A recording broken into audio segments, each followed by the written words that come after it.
सभी को नमस्कार। अभी हम कल जो सूर्य ग्रहण होने वाला है उसके बारे में कुछ मैं आपको आध्यात्मिक दृष्टिकोण से कुछ बताना चाहती हूँ। पहली बात तो शायद से सब बहुत डरे हुए हैं सूर्य ग्रहण है तो, क्योंकि पिछला जो सूर्य ग्रहण हो गया उसके बाद में हमने बहुत सारे बदलाव देखे हैं, बहुत सारे हम लोग डरे हुए हैं। तो अभी ये सूर्य ग्रहण के बारे में क्या होने वाला है और उसमें किसी भी ऐसा निगेटिव इफ़ेक्ट ना हो हमारे ऊपर, इसके लिए हम क्या कर सकते हैं वो देखते हैं, वो जानते हैं। अगर आपको लगता है कुछ नोट्स लेने हैं तो आप नोटबुक लेके उसमें सारे पॉइंट्स लिख सकते हो, ठीक है। अभी ये जो कल जो सूर्य ग्रहण होगा उसका लाभ भी समझते हैं और उसका जो अवसर मिल रहा है, हमें जो अपॉर्चुनिटी मिल रही है उसका सही इस्तेमाल कैसे कर सकते हैं वो भी समझते हैं। अभी पहले देखते हैं कि सूर्य ग्रहण में हम जो सारे लोग बोलते हैं ना कि आप ध्यान करो, मंत्र का जाप करो, इससे क्या होता है आध्यात्मिक रूप से हमारे शरीर में क्या होता है वो देखते हैं। जब भी दैनंदिन जीवन में हमारा जो व्यक्तित्व होता है, हम जो सांस लेते हैं, दिन भर दिनचर्या रहती है, उसमें हमारे शरीर से कुछ ऊर्जा निकलती है, कभी निगेटिव होती है कभी पॉजिटिव होती है। ये ऊर्जा जो है ये गुरुत्वाकर्षण के माध्यम से भूमि में चली जाती है या आजू बाजू के हमारे वातावरण में चली जाती है। अभी जब भी कभी भी हम गहरे ध्यान में जाते हैं, गहरे ध्यान की अवस्था में जाते हैं तो हम ऑटोमेटिकली ब्रह्मांड की ऊर्जा से जुड़ जाते हैं। और जब ब्रह्मांड की ऊर्जा से जुड़ जाते हैं तो शरीर में जो हमारी प्राणिक ऊर्जा और जैविक ऊर्जा है वो ऊर्ध्वगामिनी होती है। मतलब रोज के दिनचर्या में हमारी ऊर्जा है वो ऊपर से नीचे चली जाती है, लेकिन हम जब भी ध्यान करते हैं उस वक्त यही ऊर्जा जो है वो सारे चक्रों के माध्यम से ऊपर चली जाती है। 7 चक्र जो होते हैं आप जानते हो, मूलाधार चक्र से सहस्त्रार चक्र तक ऐसे 7 चक्र हमारे शरीर में होते हैं। जब गहरे ध्यान में होते तो ये ऊर्जा इसी चक्र से ऊपर जाने का प्रयास करती है और उसे ब्रह्मांडीय जो कॉस्मिक एनर्जी से जुड़ना होता है। अब ग्रहण ऐसा एक समय है कि जिस समय हम हमारे शरीर के अंदर जो भी थॉट पैटर्न्स है, जैसे निगेटिव थॉट पैटर्न्स है या हमारे कुछ अनजाने में हम बुरे कर्म करते हैं जो जिसका हमें पता भी नहीं होता है, चलते चलते चींटी मर जाती है हमारे पैरों तले, ऐसे कुछ भी हमारे कर्म बनते हैं। ये ऐसे जाने अनजाने में जो कर्म करते हैं उसका नकारात्मक रूप से हमारे जीवन पे प्रभाव होता है। तो ग्रहण के दौरान ये जो हमारे चक्रों से ऊर्जा का प्रभाव होता है वो ऊर्जा से हम ये सारे नकारात्मक जो कार्मिक पैटर्न है उससे हमें थोड़ी तो मुक्ति मिल सकती है।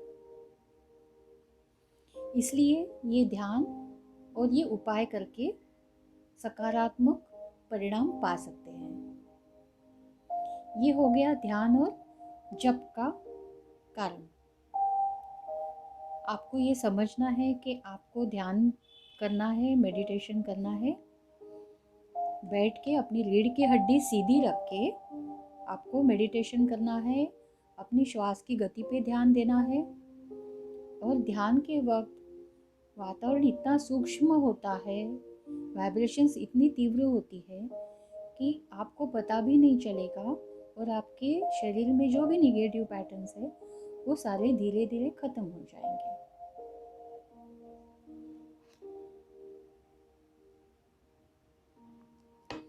अभी देखते हैं कि सूर्य ग्रहण हमें नहीं देखना है, सूर्य के दर्शन नहीं करने हैं और सूर्य किरणों से भी हमें अपना बचाव करना है।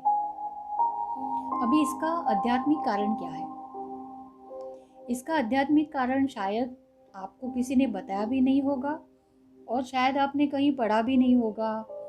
ये जो मैं बताती हूँ ये सब आपको ना गूगल पे भी मिलने वाला है और ना भी किसी भी पुस्तक में या किताब में भी आपको नहीं मिलेगा। ये सब आध्यात्मिक जो ज्ञान है वो मेरा जो भी मैंने पढ़ा है, अनुभव किया है, उसका ये सारा सार मैं आपको बता रही हूँ, जिससे आपके जीवन में अच्छा परिवर्तन आ जाए। अभी समझते हैं कि सूर्य ग्रहण को हमें क्यों नहीं देखना है। इसका कारण ये है कि हम हर एक जीवात्मा जो है ना, वो जन्म लेता है तो उसका अपना एक आभा मंडल जन्म के समय ही उसके साथ होता है। आजकल हम जिसे ऑरा कहते हैं, तो ये ऑरा के साथ में, आभा मंडल के साथ में जन्म लेता है बच्चा, और धीरे धीरे अपना कर्म जो है या अपना जो भी आशीर्वाद है, ईश्वर का वरदान, इससे वो आभा मंडल सुरक्षित भी रहता है और उसमें उसका बढ़ता भी है, अच्छा हो जाता है। जब भी ये सूर्य ग्रहण की किरणों में हम संपर्क में आते हैं तो सबसे बड़ा नुकसान हमारा ये आभा मंडल जो है उसकी शुभ ऊर्जा को नुकसान होता है। और ये जो नुकसान कहाँ तक रहता है, कभी तक अगले हमारा जब भी जन्मदिन आता है अगला, समझो अभी जून महीने में ग्रहण है और आपका जो जन्मदिन अगर मई महीने में है अगले साल, तो तब तक ये परिणाम आपके ऑरा में रहेगा, आपकी शुभ ऊर्जा, नुकसान जो होगा वो तब तक रहेगा। इसलिए आपको सूर्य ग्रहण की किरणों से बचना है। मैं तो ये तक आपको कहती हूँ कि टेलीविज़न या टीवी या मोबाइल में भी सूर्य ग्रहण ना देखें। अगर आपको देखना है तो जब भी सूर्य ग्रहण पूर्ण खत्म हो जाता है, समाप्त होता है, उसके बाद में आप देख सकते हो, लेकिन डायरेक्ट और इनडायरेक्ट में उसके प्रभाव में आपको नहीं आना है। अभी कुछ लोगों का प्रश्न ये भी है कि ग्रहण काल में खाना खाना है, पानी पीना है या नहीं लेना है। ग्रहण के समय में पानी पीना या कुछ भी खाना हमारे हेल्थ के लिए ठीक नहीं होता है, हमारा स्वास्थ्य बिगड़ जाता है, उसका विष हो जाता है। इसलिए हमें ग्रहण काल शुरू होने से 15 मिनट पहले से ही और ग्रहण काल समाप्ति के बाद 15 मिनट, ये पूरा समय हमें कुछ भी खाना भी नहीं है और पानी भी नहीं पीना है। अभी हमारे घर में कुछ बूढ़े हो सकते हैं, बीमार हो सकते हैं, छोटे बच्चे हो सकते हैं, उनको तो पानी या कुछ देना ही पड़ेगा। तो इसके लिए क्या करें? इसके लिए हमें पीने के पानी में तुलसी के पत्ते डालने हैं। 4-5 तुलसी के पत्ते डाल दो, आप थोड़ा सा कपूर भी डाल दो। ये पानी आप जिसको अनिवार्य है, ज़रूरी है, बच्चे हैं, बूढ़े हैं, बीमार है, दवाई लेनी है, इनको आप ये तुलसी पत्र वाला पानी दे सकते हो। लेकिन बाकी सारे लोगों ने अवॉइड करना है। आपने हर एक ने अपने पास, अपने शरीर के किसी भी, आप जेब में रखो या हाथ में रखो, लेकिन हर एक ने 4-4 तुलसी पत्र आपके हाथ में पूरे ग्रहण काल में होने चाहिए। इससे आपका जो शरीर का आभा मंडल है, ऑरा है, और आपके शरीर की ऊर्जा का संरक्षण होगा। जितने भी खाने के पदार्थ हमने बनाए या कुछ है अपने घर में, पकाया हुआ खाना, जो ड्राई है वो नहीं, पकाया हुआ खाना ढक के और उसके ऊपर तुलसी के 4-4 पत्ते रख दें। तुलसी एक बहुत अद्वितीय औषधि युक्त पत्ता है, उसके बारे में मैं आपको फिर कभी बताऊंगी, लेकिन इससे हमारा सुरक्षा कवच बनता है। अब गर्भवती जो महिलाएं हैं, प्रेग्नेंट वुमेन, उनको बहुत ज़्यादा ध्यान देना है, क्योंकि जो गर्भ में बच्चा रहता है, गर्भ का जल होता है, गर्भजल, उसका जो pH लेवल होता है वो 8 होता है, और ये सूर्य ग्रहण की जो यूवी किरणें होती है उसका परिणाम से ये गर्भजल खराब हो सकता है और उसका परिणाम वो अजन्मे बच्चे पर हानिकारक हो सकता है। तो इसके लिए गर्भवती महिलाओं ने अपना ध्यान रखना है, कुछ भी ऐसी क्रिया ना करे, कुछ भी शस्त्र है या सेफ्टी पिन, सुई, टूथपिक या जैसे अगरबत्ती लगाते हैं वो, या कोई भी शस्त्र काटना नहीं है, बाल भी नहीं बनाना है, बहुत सारी चीज़ें उन्होंने ये ग्रहण काल में करना नहीं है। बिल्कुल शांति से उन्होंने एक तो जप करना है, ध्यान करना है, अच्छे विचार सोचने हैं, गर्भवती महिलाओं के लिए ये सारी सूचनाएं आप ध्यान में रखिए। और किसी को अगर कुछ बात करनी है तो आप मुझे फ़ोन करके बात कर सकते हैं। मैं आपको मार्गदर्शन करूँगी कि क्या करें, कैसे करें। आप कोई भी संकोच नहीं करें, मुझे कोई भी फ़ोन कर सकते हैं इसके लिए। अभी देखते हैं कि कर्मक्षालन क्या है। ऐसे शास्त्र में लिखा हुआ होता है कि हमें ग्रहण के दिन दान करना चाहिए। जैसे बोलते हैं ना, लोग घूमते हैं ऐसे, दे दान छूटे ग्रहण, ऐसे महाराष्ट्र में हमारे बोलते हैं कि दे दान छूटे ग्रहण। इसका मतलब ये है कि आपको ग्रहण के दिन दान करके कर्मक्षालन आपको करना है। लेकिन इसका एक विधि है। वो क्या विधि है जानते हैं। हमारे घर में जो भी कपड़े हैं, हमें अगर नए हैं तो नए लेते हैं, नहीं तो पुराने अच्छे कोई भी पहन सके ऐसे कपड़े, और कुछ अनाज धान्य है, जैसे दाल है, चावल है, चीनी है, नमक है, ये कुछ उसके पैकेट बनवाए। आज ही आप बनवा लो पैकेट्स, अलग अलग पैकेट और कपड़े, और इसको अलग अलग पैकेट बनाना। ये सभी वस्तुओं पे ग्रहण के दरमियान, ग्रहण के समय के दौरान आप और आपके परिवार के हर एक सदस्य ने इस पे अपना हाथ रखना है और संकल्प करते हुए ये बोलना है कि हम ये ग्रहण के दिन दान करने के लिए संकल्प कर रहे हैं। ग्रहण के बाद में हम ये जो भी वस्तुएं हैं इसका दान हम किसी को करने वाले हैं। ये संकल्प के साथ में सारी वस्तुएं आप अपने घर में रख दीजिए। ग्रहण के बाद में इसको दान कीजिए, उसी दिन कीजिए या फिर कहीं और दिन भी करेंगे तो अच्छा है, लेकिन जितना जल्दी हो सकता है आप कर सकते हैं। इससे ये जो सूर्य ग्रहण के दौरान जो वाइब्रेशंस होती है बहुत ही सूक्ष्म और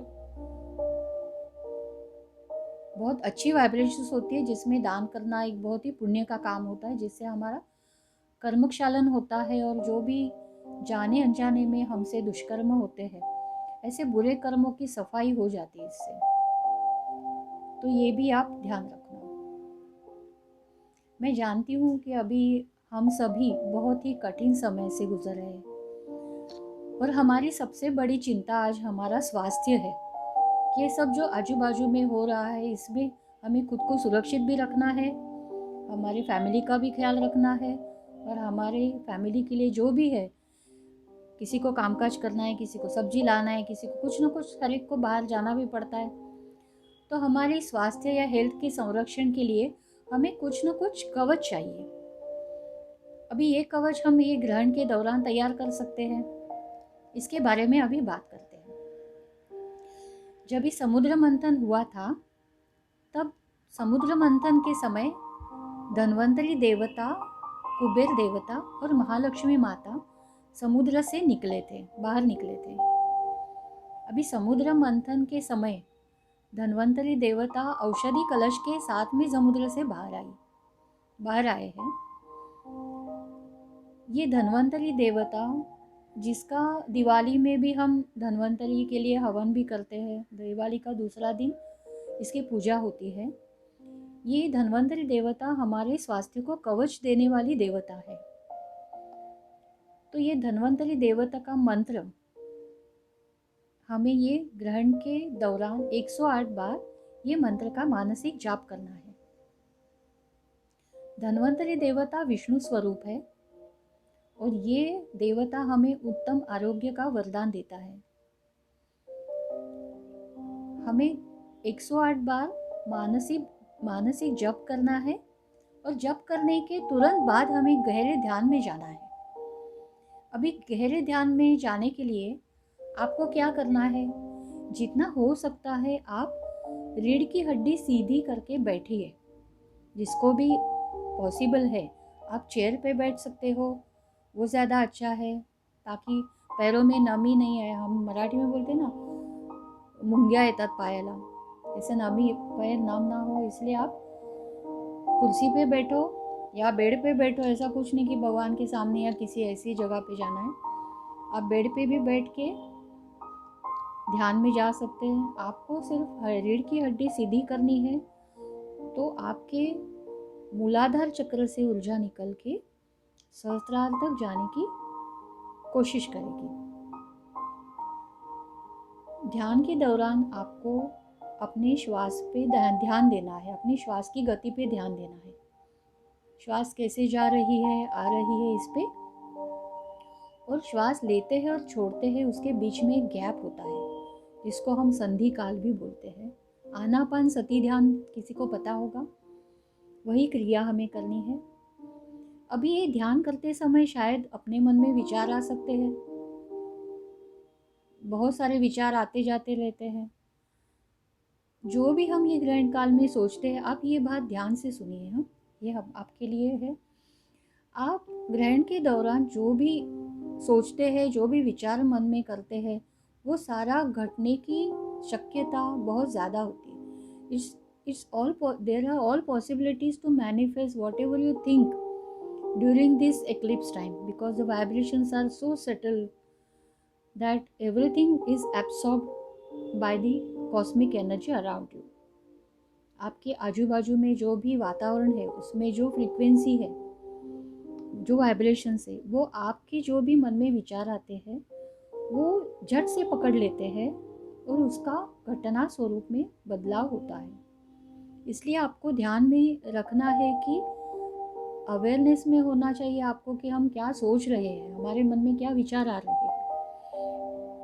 अब कभी ऐसे हो सकता है कि आपके मन में निगेटिव विचार आ जाए, क्योंकि हम इंसान हैं, हो सकता है। तो ऐसे में तुरंत क्या करना है, जैसे ही विचार आपके मन में आता है निगेटिव, आपको ओम नमो वासुदेवाय ये मंत्र बोलना है मन में।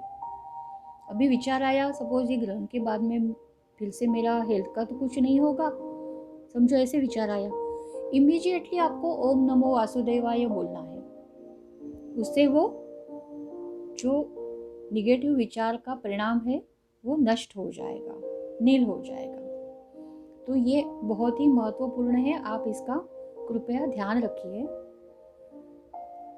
क्योंकि पृथ्वी का स्पंदन भी इस दौरान बहुत बदल जाता है।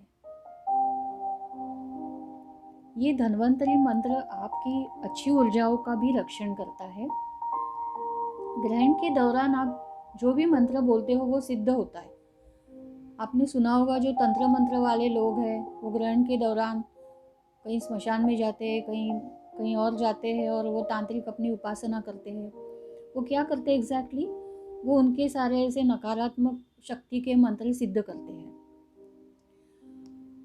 हमें अपने लिए सकारात्मक और शुभ ऊर्जा के मंत्र सिद्ध करने हैं। हमें अपना धन्वंतरी मंत्र सिद्ध करना है।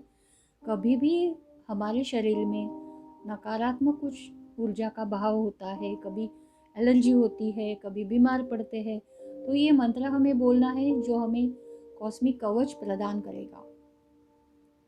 ये उपाय करके आपके शरीर में नकारात्मक जो भी कर्म है उसका भी निवारण ये करता है। और ये मंत्र की शक्ति से आपके जीवन में आने वाले आध्यात्मिक और जो भी सकारात्मक कर्म है उसको ईश्वरीय ऊर्जा से कनेक्ट करता है, या कॉस्मिक एनर्जी तक पहुंचाने का ये मार्ग बन सकता है। इसलिए मंत्र, ये जप और ध्यान बहुत ही महत्वपूर्ण है। इसके फलस्वरूप इसका अच्छा परिणाम ये है कि अगले 6 महीनों के लिए आपके जीवन में बहुत सारे अच्छे शुभ अवसर आ सकते हैं। मुझे लगता है मुझे जो भी बताना था ग्रहण के बारे में, आध्यात्मिक दृष्टिकोण, सेवन चक्रास, आपका फूड, डाइट, पानी पीना, ये सब मेरा बताना हो गया है। अगर आपको किसी को भी प्रश्न है तो मुझे कॉल कर सकते हैं या ग्रुप में पोस्ट कर सकते हैं। आप सभी स्वस्थ सुरक्षित रहे और ये ग्रहण काल का आप सकारात्मक तरीके से ये अवसर का अपनी प्रगति के लिए, आध्यात्मिक उन्नति के लिए और अपनी स्वास्थ्य आरोग्य के लिए एक रक्षा कवच तैयार करके आप इसका अच्छा परिणाम प्राप्त करें। इसके लिए मैं आपको हमारे सारे लोगों को, मेरे अपने लोगों को बहुत सारी शुभकामनाएं देती हूँ और आप सभी का धन्यवाद।